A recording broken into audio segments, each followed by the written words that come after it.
So today we have with us Kristin Lowell. She has been working for Idaho Department of Environmental Quality since 2007 as a water quality analyst. Kristin develops TMDLs, or total maximum daily loads. She works with watershed groups and agency partners to implement water quality protection programs in the northern 5 counties of Idaho. If you have any questions, as always, you can type those in the Q&A feature at the bottom of your screen or in the chat feature.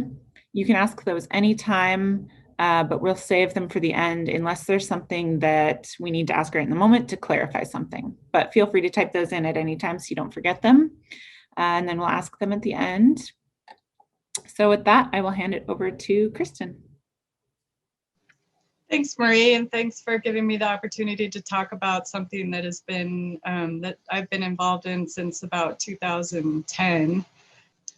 All right, so I'm talking about the Wolf Lodge Creek watershed restoration activities that's been going on for a while. I am giving this on behalf of the Kootenai-Shoshone Soil and Water Conservation District. They are really the lead on 2 of the big projects that I'm going to be talking about today. I've been involved quite a bit and feel real comfortable sharing this, but I have to give them the credit because this is their projects. Wolf Lodge Creek, as most people know, is a major tributary on the northeast side of Coeur d'Alene Lake, as depicted in this map here in Kootenai County.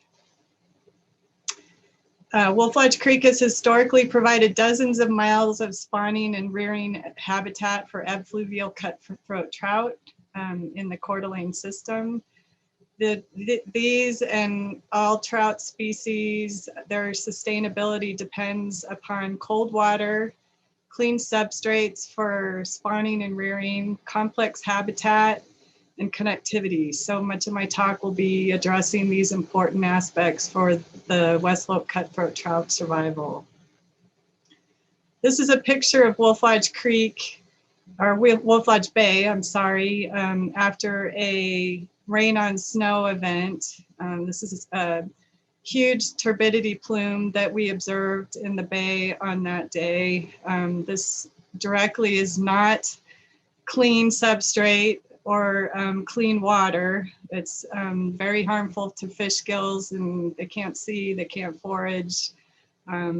Also important to Lake Coeur d'Alene, the sediment plume phosphorus binds tightly to sediment. So this is also a phosphorus or nutrient introduction into Lake Ponderay, or Lake Coeur d'Alene, I'm sorry, which is a big focus of the Coeur d'Alene Lake Management Plan to try to decrease the amount of nutrients into the lake. Wolf Lodge Creek ranks high for loading of total phosphorus and sediment to Coeur d'Alene Lake. This is based on a 2010 DEQ monitoring project that was on 11 tributaries to Lake Coeur d'Alene. This did not include the St. Joe and the Coeur d'Alene rivers. All right, so watershed planning in the Wolf Lodge Creek watershed has been happening since 2004, and this is and continues to be a collaborative effort through groups such as the Coeur d'Alene Lake Tributaries Watershed Advisory Group, the Kootenai-Shoshone Soil and Water Conservation District, federal and state agencies, the Coeur d'Alene Lake Management Program, the University of Idaho, and the Coeur d'Alene Tribe. Okay, so we, as a collaborative group, decided that the watershed restoration is the best approach to restoring the natural resources and water quality on a large scale in the Wolf Lodge watershed. Because 82% of the watershed is managed by the U.S. Forest Service, we decided that management by the Forest Service is consistent with their forest plan, and that because participation on private property is voluntary, we would prioritize private property for watershed restoration activities guided by this collaborative group. So I'm going to talk first about upland restoration planning. This is a project that was sponsored by the Kootenai-Shoshone Soil and Water Conservation District. They received 2 grants that total $208,000, just over $208,000 from the U.S. Forest. This is called the Northeast Lake Coeur d'Alene Landscape Scale Restoration Watershed Action Plan. Kind of a mouthful for a title, but a lot happened under these two grants. The goals were to provide healthy, resilient forests in the Wolf Lodge, Blue, and Fernand Creek watersheds. So it was more than just the Wolf Lodge. They focused also on Blue Creek and Fernand Creek watersheds. The Watershed Action Plan was developed from LiDAR remote sensing technology and upland field surveys. This is really key. With the use of LiDAR, some really great analysis and outcomes came out of this project. And I want to give Todd Higgins, who is working with the Soil and Water Conservation Commission in cooperation with the Soil and Water Conservation Districts, a lot of the credit for this work using the LiDAR remote sensing technology. The Watershed Action Plan objectives were: one, to develop forest stewardship plans on the highest priority property within the watersheds. Identify and treat chronic sediment, and then not to forget phosphorus that's bound to that sediment, producing forest land and roads. Educate landowners on creating healthy, resilient forests, and provide technical and cost share assistance to lands to improve the forest health and reduce fuels. So all these are really important to reduce the risk for wildfire and sediment production, and improving forest health directly relates to that. So some of the outcomes of this particular project were these GIS layers that could then be used in the forest plan. The pine beetle risk map is one example that came out of it. The pine beetle, it attacks the ponderosa pine communities. So what Todd did was take GIS layers using the LiDAR for community and canopy density of this ponderosa pine, and he came up with these high-risk areas for pine beetle, which can cause tree mortality. As you can see from the red, which is the Cedar Creek tributary to Wolf Lodge, is the highest risk for pine beetle. And then moderate risk were the lower reaches of the watershed. I might add that the yellow line is the boundaries of private and U.S. Forest Service. So this project, again, like we said, was a priority on the private property.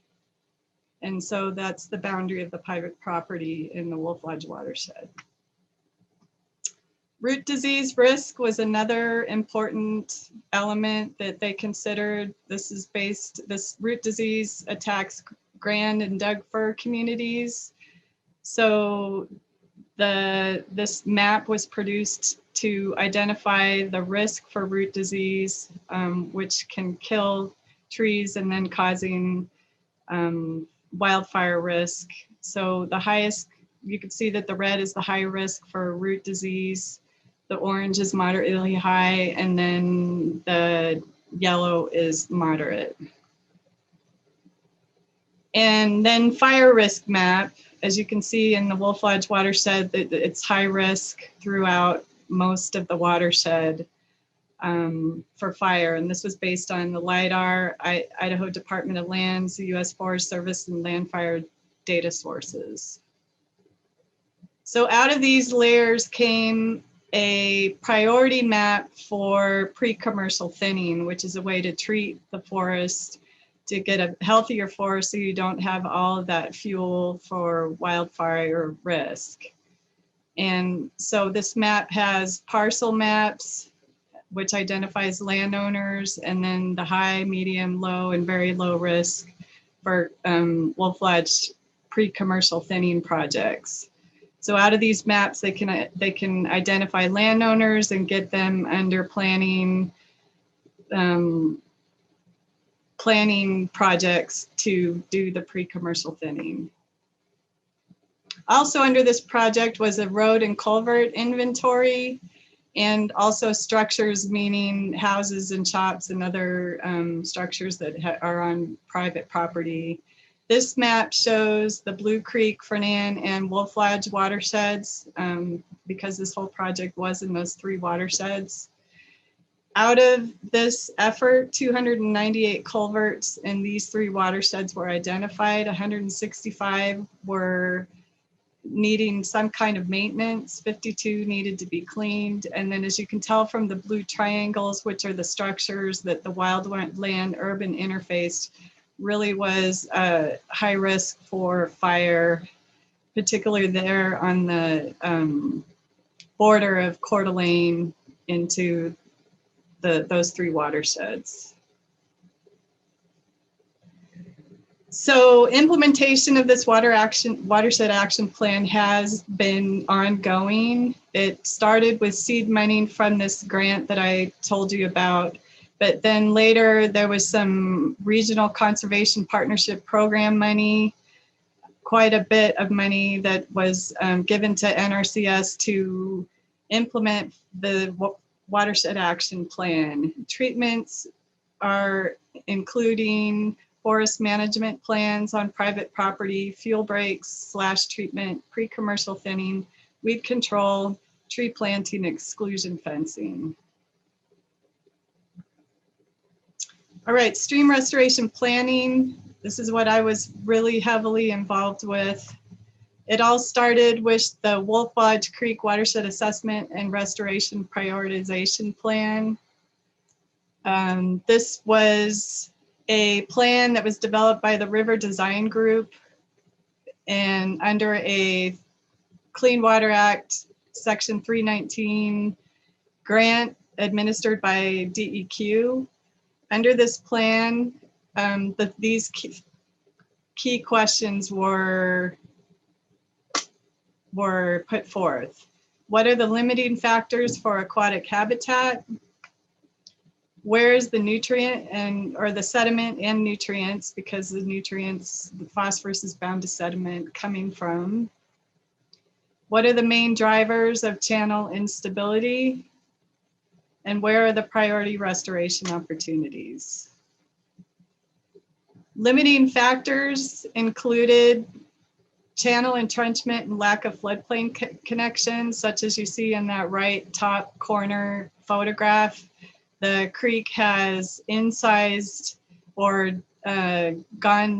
has lowered the elevation of the creek to the point where it cannot overtop its banks and flood, which it naturally wants to do on the floodplain, which is much better for a healthy creek. Lack of channel complexity. As I stated earlier, channel complexity or complex habitat is very important for West Slope cutthroat trout and other aquatic species. Lack of in-stream large wood, that also contributes to the complex habitat for these organisms. Lack of woody vegetation for stability and shade. Woody vegetation on the stream banks is very important for channel stability and to control erosion that happens in the stream channel. Bank instability and channel widening.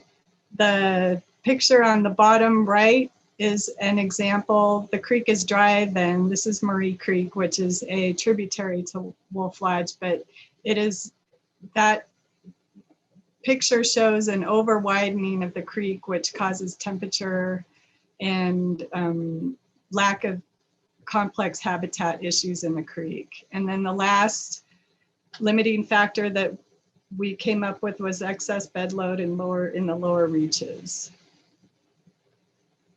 So the question, where is the sediment coming from? Previous reports stated that it was coming from the U.S. Forest Service property in the upper watershed. This watershed restoration plan came up with the conclusion that bank erosion and valley bottoms was mostly where the sediment and phosphorus is coming from. And this is all on private property. These pictures here are examples of the excessive erosion that was happening on Wolf Lodge Creek and still is on certain reaches of the creek today.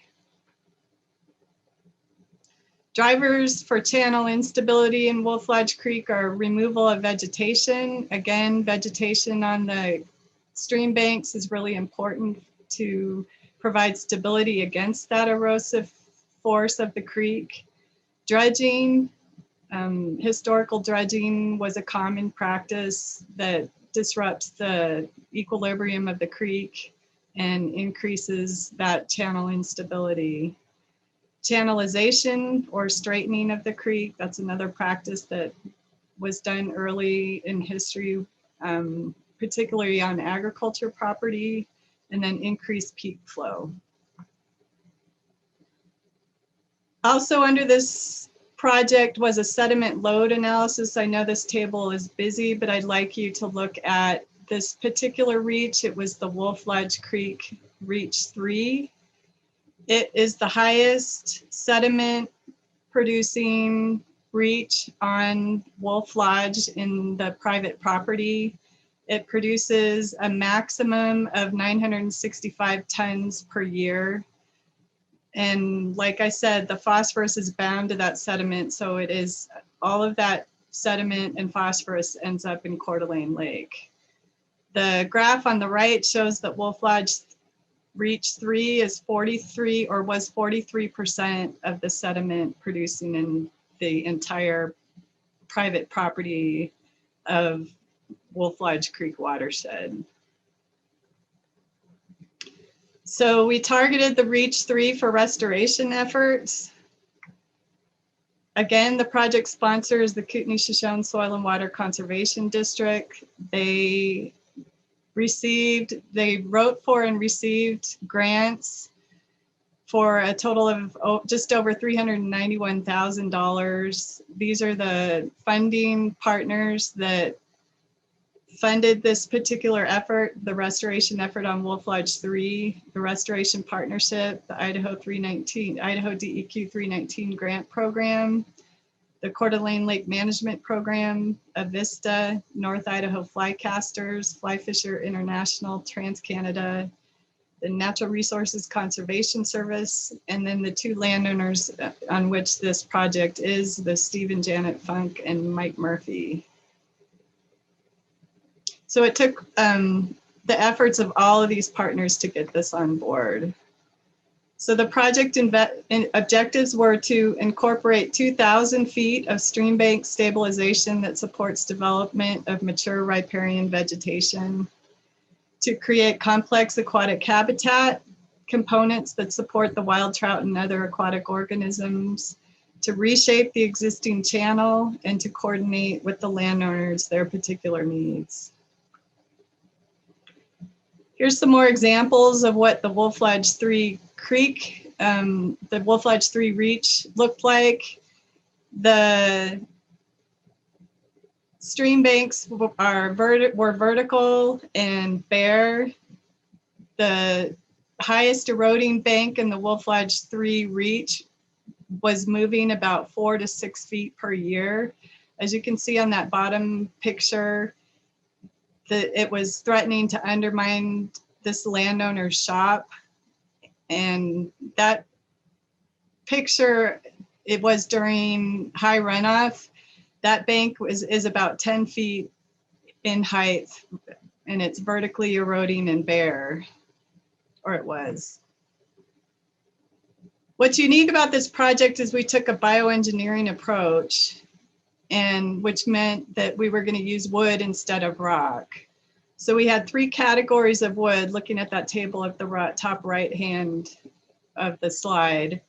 Category 1 was the largest of wood. It had 12 to 18 inch diameter wood of 25 feet in length and root wads attached. Category 2, we had about 1,800 pieces of this wood, 6 to 12 inches in diameter and 20 feet long. Root wads were optional. Category 3 wood, over 3,000 pieces of that wood, 3 to 6 inches and 10 to 12 feet with root wads optional. So a large amount of wood, over 5,000 pieces of wood that are 10 to 25 feet in length. So you can imagine the effort to come up with that kind of wood. Very early on in the project planning phase, we knew that it was going to be cost prohibitive to haul this kind of wood. So we were fortunate that the landowner, Steve and Janet Funk, were able to donate a site on their property that the trees could be harvested. The trees had tree health problems, so it was to their best interest to log that particular piece of property. I want to point out in this picture, the gal on the right with the orange hat. Everybody's got orange hats, but with the ponytail is Diane Partridge with Idaho Department of Lands. We couldn't have done it without her and her direction on identifying the pieces of wood to harvest. And then the two other people are the loggers that were involved in harvesting this wood. So back to the table on the top right, we had almost 25,000 pieces of willow cuttings, and they were 8 feet in length. So again, just a huge amount of wood that was going into this project. The picture on the right is Carla with the Kootenai-Shoshone Soil and Water Conservation District. That's just one stockpile of the harvested wood. So imagine the 5,000 pieces of wood that we had to store. The picture on the left is where the logging occurred, and then that became our staging site for all of that wood. Coordination through the whole project was very important. The lady in the front pointing is Janet Funk, who's the landowner. It was really important to coordinate their needs throughout the project to make sure that everything was to their liking. They also are ag producers with cattle, so we had to make sure fences when they came down coordinated with removing or moving the cattle to different places. Also unique to this project site was the presence of a pipeline. So we had to work with the pipeline company to make sure activities weren't going to compromise the pipeline itself.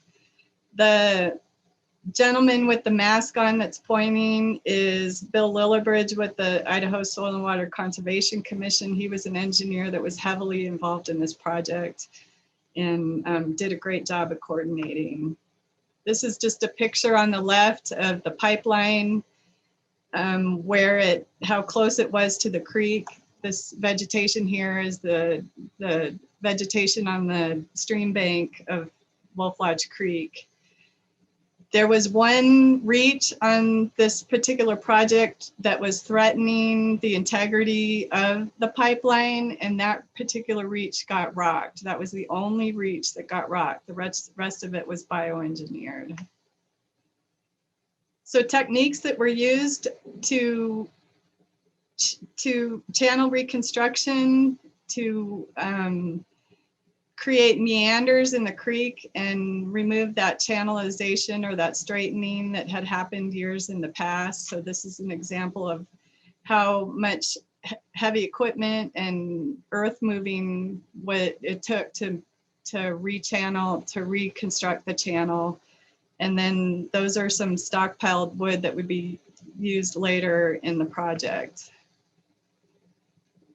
So those large pieces of wood were trenched into the stream bank and then were stacked kind of like Lincoln logs all along the stream bank.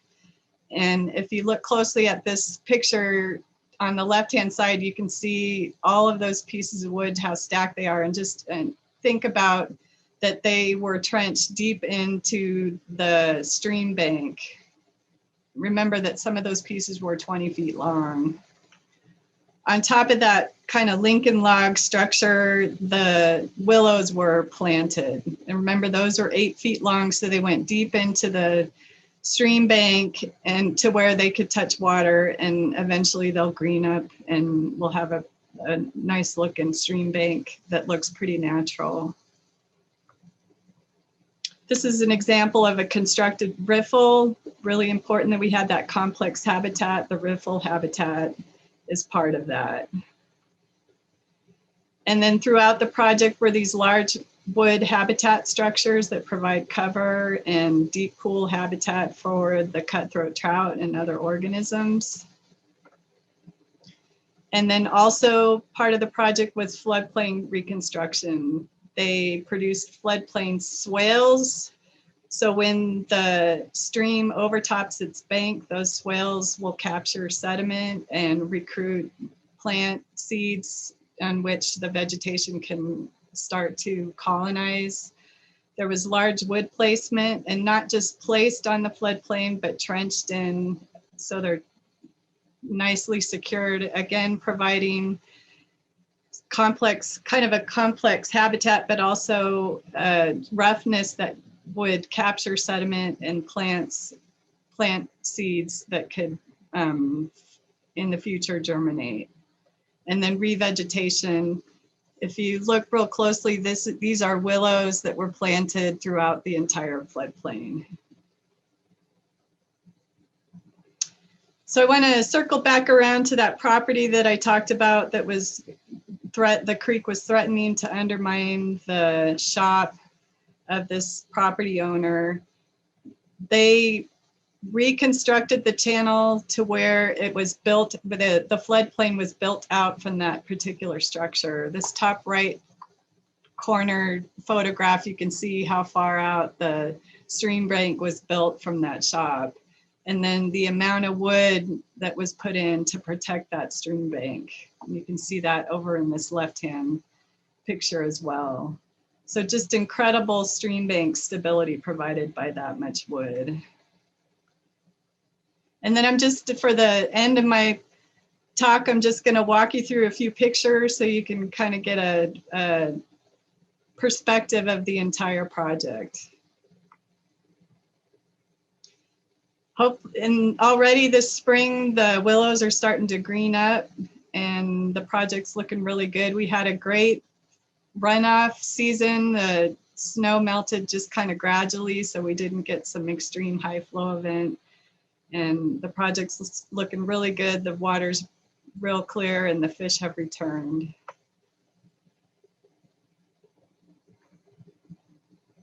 And that's all I have. If I would entertain any questions if you've got any.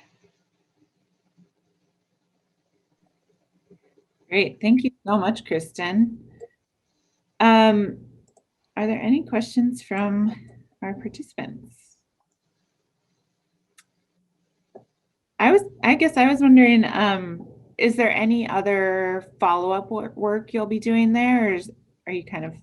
Well, in that restoration priority plan, there were 8 reaches that were prioritized. So we're going to reach out to other landowners that are within those 8 reaches to see if we can gain momentum and have like a phase 2 of this restoration work. Great. There's a question.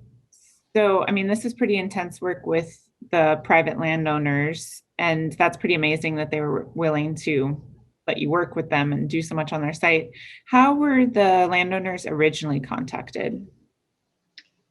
The Funks knew many of the people in the watershed, and so we started with them and got contact information with them. Letters went out. We knocked door to door on some of the properties.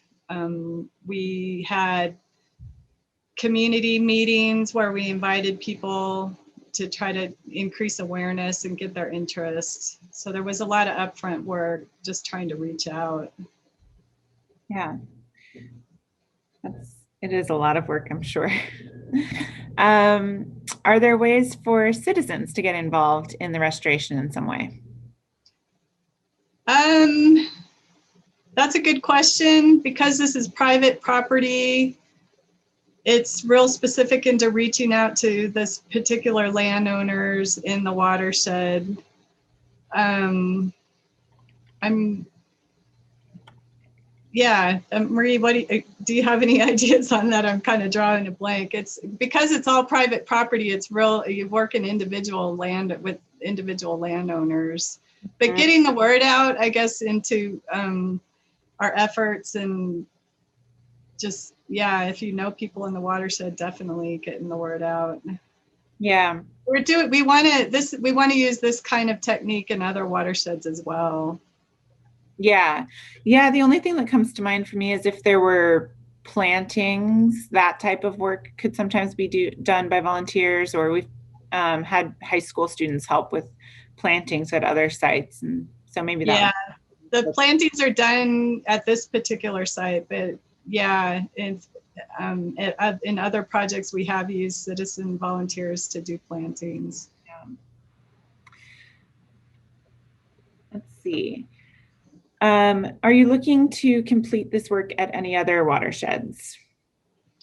We are always looking to do improvements in watersheds that have erosion problems. This was a pilot project trying to showcase bioengineering techniques. In the past, there's been a lot of use of rock, which isn't as good as the wood projects because of habitat. Again, I'm talking about complex habitat that we're trying to create for the aquatic organisms. So yes, we would like to move this into other watersheds.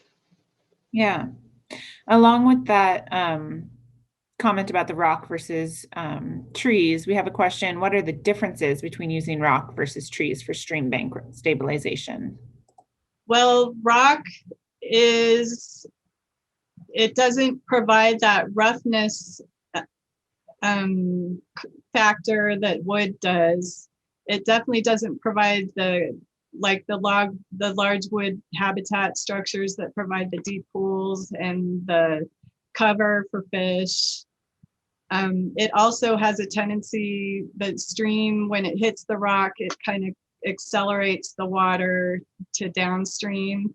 Whereas with the bioengineering techniques, it's really designed to decrease that force that that the water provides to the stream bank by providing that roughness. And yeah, so there's a big difference between the two.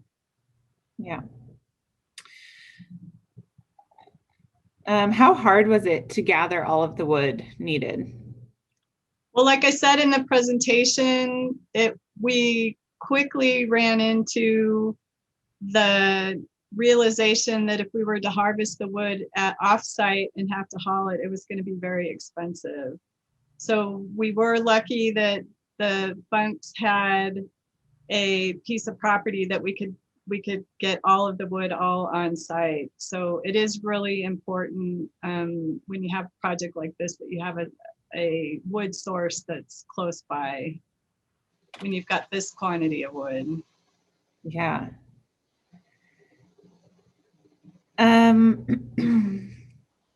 Let's see. Is there any road bank erosion into the lake in that area? Is there any road bank erosion from the roads? I believe so. The watershed action plan that the district came up with did come up with portions of road that needed work. That was all part. I couldn't talk about everything in that action plan, but they did do a road inventory to try to determine the erosive stretches on the roads that could use some work, some maintenance. Okay. Have there been any analyses since completion of the project to see the impact it's had on water quality in Coeur d'Alene Lake? Currently, the Coeur d'Alene Lake Management Group is conducting water quality. They started baseline water quality monitoring at the mouth of Wolf Lodge Creek prior to this project, and it has continued throughout the project and then is still ongoing. So that's probably the biggest effort. We are going to go in and do another fish survey, and pretty much with the stabilization, the erosion has been minimized. Yeah. Let's see, it looks like there's a couple comments. So Todd added that there are similar projects in the Potlatch watershed, kind of in response, I think, to the question of if other projects were going to be going on similarly. And then also just a comment about the coordination with all of the landowners and all the stakeholders is a true testament of how much work goes into projects like these, and how exciting it'll be once all those plants start really greening up and thriving. Yeah, we're really looking forward to seeing how it greens up, and yeah. it kind of looks like a bomb went off right now. Yeah. I think it'll be really great once everything takes hold. And that actually ties in really well to this next question. Will landowners be responsible for watering the willows and other riparian vegetation, or any other maintenance that would have to be done? So the willows were 8 feet in length, so they were entrenched deep into the soil profile to where they could get water from groundwater. However, if we come into a really hot summer, we've had talk about bringing out some pumps and making sure we don't have any mortality, or we have low mortality of willows. We'd hate to lose that many willows. Mm-hmm. We're hoping for not a hot summer and that the willows can take on their own, but we do have a plan B if we run into some heat and they get stressed. It'll be a huge effort, but it's quite an investment that we need to protect. Definitely. But you would take that on and not have the landowners take that on? No, that's how we could get some volunteers for sure. Yeah. What would you say is the biggest lesson learned if you were to replicate this type of work either in other areas of this watershed or in other watersheds? What's kind of the big takeaway that you learned from this project? Well, it's always a balancing act when you're submitting a proposal with a budget to come on budget.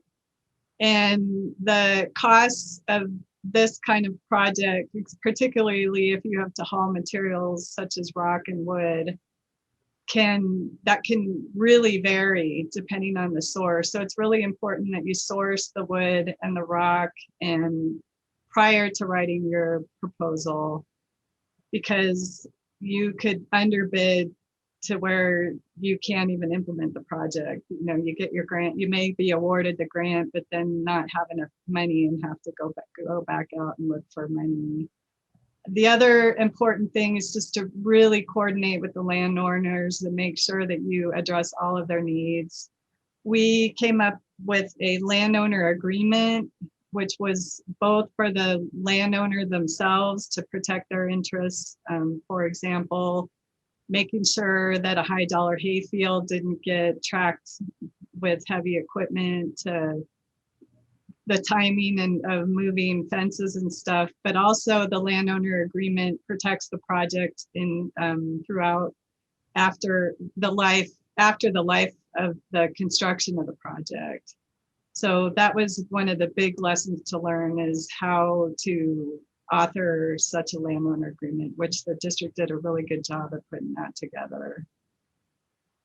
Yeah, I think those are the biggest lessons. Yeah, I can imagine having a clear written out agreement to protect both parties, the landowner and the project. That makes a lot of sense. So all the expectations are out up front. Yeah. There's another question. Will cattle have an impact on the stream bank restoration? The cattle, there's already exclusion fencing on this property, so they do not have access to the creek. Great. Well, there was another comment about if any citizens were interested in helping with this work or future work, can they get a hold of you to volunteer their time? Absolutely, and you can also call the Kootenai-Shoshone Soil and Water Conservation District just to, put your name on a list in case there's some volunteer activities. Yeah, that's a great comment too.